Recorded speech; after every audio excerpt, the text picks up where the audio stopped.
அனைவருக்கும் வணக்கம். அனைவரும் நலமுடன் வாழ்க. நாம் இந்த பதிவில் எதை பற்றி பார்க்க போறோம் என்றால், ஜோதிடத்தின் ரகசியம், ஜனனத்தில் எவ்வாறு பலாபலன்கள் கொடுக்கப்படுகின்றது என்பதை பற்றி தெளிவாக பார்ப்போம். ஒரு மானிட ஜனனத்தில் ஜோதிட சாஸ்திரமானது முழுக்க முழுக்க விஞ்ஞானம் என்பதே அனைவரும் அறியத்தக்கதே. இதில் ஜனன படலத்தில் 12 பாவகங்களில் 9 கிரகங்களும் இடம்பெறும் தன்மைகளை தச வேதங்கள் அடிப்படையிலையும் தச மகா வித்யா தாரா அடிப்படையிலையும் லக்கினங்களை 3 விதமாக பிரிக்கப்பட்டு சரம், திரம், உபயம் என்று பகுத்தெடுக்கப்பட்டு இவற்றின் அடிப்படை தன்மைகளை நம் முன்னோர்கள் திக்பலம், காலபலம், சேஷ்டபலம், ஸ்தானபலம், இஷ்டபலம் என்றும் பிரிக்கப்பட்டு இதனுடைய பலாபலன்களை முன்னோர்கள் ஓதிவராயினும் ரோமசர், பராசர், மணநாதர், ரங்கநாபதர், புருகுஷர், புவனேஸ்வர், காசிபர், அகத்தியர் அவரவர் தமக்கு ஈன்ற மாத்திரத்தில் எடுத்துரைத்தது பெரிவிதமே என்பதும் ஆண்டோர் கூற்று.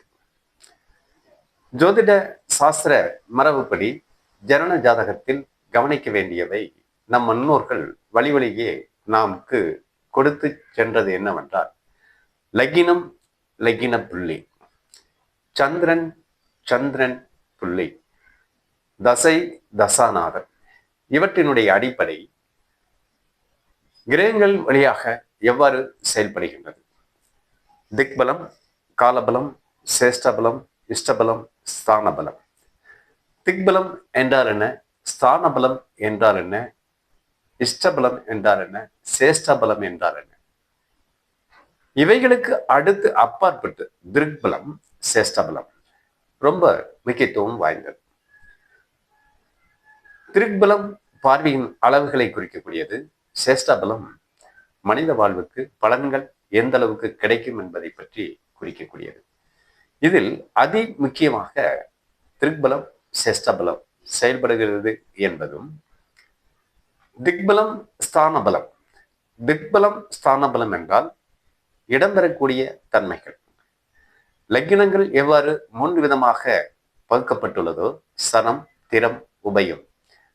சரலக்கினங்களுக்கு திக்பலம் என்றால் எந்த அடிப்படையில் செயல்படுகிறது? கேந்திரம், திரிகோணம், பாதகம். கேந்திரம், திரிகோணம், பாதகம்.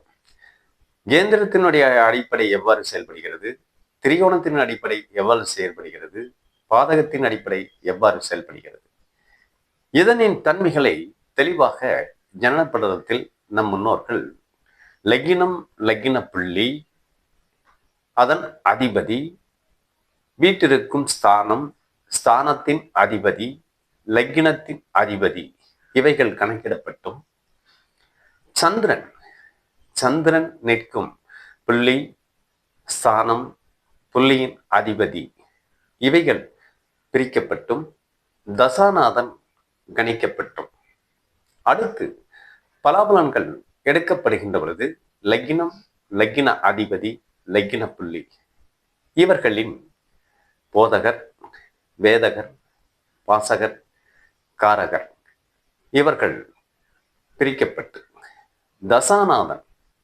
தசாநாத நின்ற அதிபதி இவைகளுக்கு போதகர், பாதகர், வாசகர், காரகர், வேதகர் என்ற அடிப்படையில் பிரிக்கப்பட்டு பலாபலன்கள் எடுக்கப்படுகின்ற பொழுது ஸ்தானம், திக்பலம், சேஷ்டபலம், இஷ்டபலம், காலபலம் இவைகள் அறியப்பட்டு பலாபலன்கள் தெளிவாக சொல்லப்பட்டது என்பதாக முன்னோர்கள் வழி வழியே நாம் தெரிந்த உண்மைகள். அடுத்தடுத்து வரும் காலகட்டங்களில் ஜனனப்படலத்தின் பலாபலன்கள் மனித வாழ்வுக்கு பயன்படும் அளவில் ஜனன காலத்தில் லக்கினம், லக்கின புள்ளி, லக்கினத்தின் அதிபதி, தசை, தசாநாதனின் அதிபதி இவைகளை பொறுத்தே தீர்மானிக்கப்படுவது என்பதும் ஐதீகம். இங்கு கிரகங்கள் செயல்படும் தன்மை, மனித வாழ்வில் பங்கெடுக்கும் தன்மை, பலாபலன்களின் தன்மை, இவைகளை பொறுத்து ஒவ்வொரு லக்னங்களில் ஜனனம் எடுக்கின்ற பொழுது கிரகங்கள் எவ்வாறு மனித வாழ்வுக்கு பலன் அளிக்கின்றது என்பதை பற்றியும், 3 வித கண்ணோட்டத்தில் சரலக்னத்தில் ஜனனம் எடுப்பவர்களுக்கு அந்த ஜனன காலகட்டத்தில் கிரகங்களில் இடம்பெறும் தன்மைகளை பொறுத்தும் கல்வி, தொழில், குடும்பம், இருப்பிடம், மண்மனை, முன்னேற்றம், மக்களின் நன்மை கருதி தலைவன், தலைமையை வகிக்கும் பொறுப்பு, முதலாளி, முதலாளித்துவம். முதலாளித்துவம் என்றால் மக்களுக்கு தன்னால் என்ன இயல்கிறது என்பதை பொறுத்து மக்களுக்கு கொடுக்கும் வேலை, வருமானத்தின் வழியம்சம், இவைகளை பொறுத்தும் தனிப்பட்ட அடிப்படையில் அதிகாரங்கள், வேலை வாய்ப்புகள், அரசு துறையில் உயர் அதிகாரம், பதவிகள், தனியார் துறையில் உயர் அதிகாரம், பதவிகள், தினக்கூலி அடிப்படையில், சுயதொழில் அடிப்படையில், இப்படி பல்வேறு விதமான அம்சங்களையும் ஒருமுகப்படுத்தி பலாபலன்களை எப்படி பிரிக்கப்படுகின்றது, அரசு கிரகம் எது, தனியார் கிரகம் எது, முதலாளித்துவம் எது, நாட்டுடைமை எது, மக்கள் தலைமை எது, பொறுப்புகள் எது, வாழ்வாதாரத்துக்கு பயன்படக்கூடிய விதிமுறைகள், கால அடிப்படையில் பலாபலன்கள், இவைகளை எவ்வாறு தீர்மானிப்பது என்பதை பற்றியும், கோள்களின் அம்சங்கள் எவ்வாறு செயல்படுகிறது என்பதை பற்றியும் தெளிவான பலாபலன்களை உறுதி செய்வது லக்னம், லக்ன புள்ளி, லக்ன அதிபதி, லக்ன புள்ளி நின்ற அதிபதி, தசாநாதன், தசாநாதனின் அதிபதி, தசாநாதன் நின்ற அதிபதி, இவைகளை பொறுத்தே பலாபலன்கள் பிரிக்கப்படுகின்றது என்பதும் சாஸ்திர மரபு. வழி வழியே நாம் பின்பற்றுகின்ற பொழுது கவனிக்க வேண்டிய இன்னும் சில முக்கிய அம்சங்கள். 12 வீடுகளுக்கும் பாகைகள் கொடுக்கப்பட்டுள்ளது. 360 பாகை. ஒவ்வொரு பாவகத்துக்கும் 30 பாகை. 30 பாகை என்பது தூர அளவுகளை குறிக்கக்கூடியது. 12 பாவங்களுக்கும் கடந்து வருகின்ற பொழுது 360 பாகை. ஒரு கிரகம் 12 வீடுகளை கடந்து வருவதற்கு எடுத்துக்கொள்ளும் கால அளவு 360 பாகை. இதில் அதிகப்படியாக ஒரு பாவகத்தில் நிற்கும் கிரகங்கள் குரு பகவான், சனி பகவான், ராகு, கேது. சனி பகவான் ஒரு பாவகத்தில் 2 ஆண்டுகளும், குரு பகவான் ஒரு பாவகத்தில் 1 ஆண்டுகளும், ராகு கேது ஒரு பாவகத்தில் 1.5 ஆண்டுகளும். அதற்கு அடுத்ததாக செவ்வாய் பகவான் 45 நாட்களும், அதிகபட்சமாக வக்ரத்தன்மை அடைகின்ற பொழுது 6 மாத காலகட்டங்கள். இந்த கிரக இயல்பு கோட்பாடு மனித வாழ்வில் அதி முக்கியத்துவம் என்றும் சாஸ்திர மரபுகள் கூறப்படுகின்றன.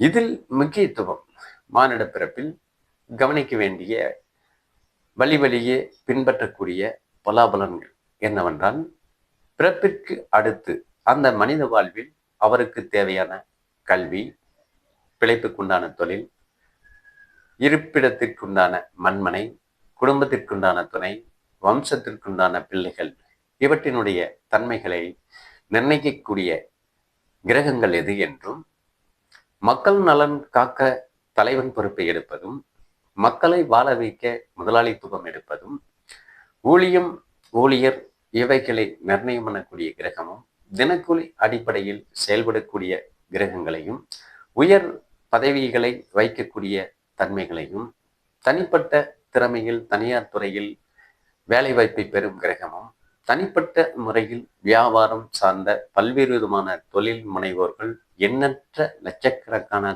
தொழிலை பின்பற்றுவோர்கள், இவைகளின் தன்மைகளை கிரகங்களின் வாயிலாக எப்படி எடுப்பது, திருக்பலம் என்று சொல்லக்கூடிய அடிப்படையிலும், சேஷ்டாபலம் என்று சொல்லக்கூடிய அடிப்படையிலும், ஜனன படலத்தின் வாயிலாக சரலக்னத்தில் ஜனனம் எடுப்பவர்களுக்கு எந்த கிரகம், சிறர் லக்னத்தில் ஜனனம் எடுப்பவருக்கு எந்த கிரகம், உபய லக்னத்தில் ஜனனம் எடுப்பவர்களுக்கு எந்த கிரகம் என்பதை தீர்மானித்த பிறகு பலாபலன்கள் பின்பற்றப்பட வேண்டும் என்பது ஐதீகம். சரளகிணத்தில் ஜனனம் எடுப்பவர்கள் மேஷம், கடகம், துலாம், மகரம். இந்த சரளகிணங்களுக்கு அதிபதியாகிய அவர்கள் வீட்டிற்கக்கூடிய ஸ்தானங்கள், ஸ்தான அதிபதிகள், அவற்றின் புள்ளியின் அதிபதிகள், இவற்றினுடைய தன்மைகள் அறிந்த பிறகு, தசை தசாநாதனின் தன்மைகள் அறிந்த பிறகு, அவற்றின் பலம் பலவீனம் அறிந்த பிறகு, தசபேதங்கள் அறிந்த பிறகும், தசமகா வித்யாத்தாரே இவற்றின் அடிப்படைகள் அறிந்த பிறகும் பலாபலன்கள் பிரிக்கப்பட்டால் தெளிவாகவும் உறுதியாகவும் இருக்கும் என்பது சாஸ்திரம்.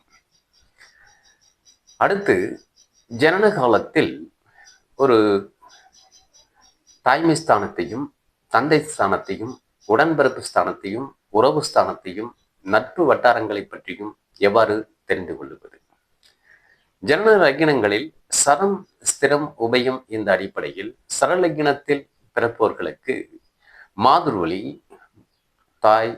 தாயினுடைய உடன்பிறப்பு, அக்கால், தங்கை, உடன் பிறந்த அண்ணன், தம்பி இவற்றினுடைய தன்மையும், 9ஆம் இடம் என்று சொல்லக்கூடிய தந்தையினுடைய உடன்பிறப்பு அவற்றினுடைய தன்மைகளையும், உறவுகள் என்று சொல்லக்கூடிய அடிப்படையையும், பிதர் என்று சொல்லக்கூடிய முன்னோர் அடிப்படையும், தனக்கு அமையக்கூடிய குடும்பம், ஆணெனில் மனைவி, பெண்ணெனில் கணவன், தனக்கு அமையக்கூடிய தொழில், வம்சம் என்று சொல்லக்கூடிய வாரிசு, அமையக்கூடிய சொத்துக்கள், மண், மனை, தனிப்பட்ட திறமையில் தொழில் முன்னேற்றம் இவற்றினுடைய தன்மை, தனிப்பட்ட ஆளுமை, தலைமை, பொறுப்பு, ஆளும் சக்தி, ஆக்கும் சக்தி, உருவாக்கும் சக்தி இவற்றினுடைய தன்மைகள் அனைத்தையும் தீர்மானிப்பதும், பலம் பலவீனம் இவற்றை தீர்மானிப்பதும், கிரகங்கள் வாங்கும் பலம் பலவீனம் இவற்றை தீர்மானிப்பதும், லக்ன புள்ளி,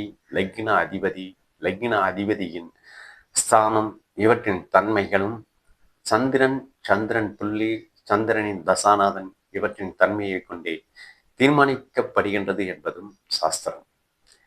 அடுத்து, ஜனன காலத்தில் நிகழக்கூடிய அந்த ஜனன கால நேரமானது அது முக்கியமான ஒன்று. வருடம், மாதம், தேதி, நேரம் இவற்றை கொண்டு சித்தாந்த அடிப்படையில் முழுக்க கணிதம் சார்ந்ததுதான் சித்தாந்தம். இந்த சித்தாந்தம் அடிப்படையில் லக்னம் நிச்சயிக்கப்பட்டு, லக்னம் புள்ளி, லக்ன அதிபதி, லக்ன ஸ்தானம் இவைகள் கண்டு, அடுத்து சந்திரன் நிற்கும் ஸ்தானம், சந்திரனின் தசாநாதன் இவற்றை கண்டு, அடுத்து 12 பாவங்களில் கிரகங்கள் அடைக்கப்பட்டு, அதன் பிறகு அதன் தன்மைகள் அறியப்பட்டு பலாபலன்கள் தீர்மானிக்கப்படுவதே ஜோதிட ரகசியம் என்பது முழுக்க ஞானிகளும் முன்னோர்களும் சித்தர்களும் நம்மளுக்கு விட்டு சென்ற ஐதீக பண்பாடு என்பது அனைவரும் அறிந்ததே. நன்றி, வணக்கம்.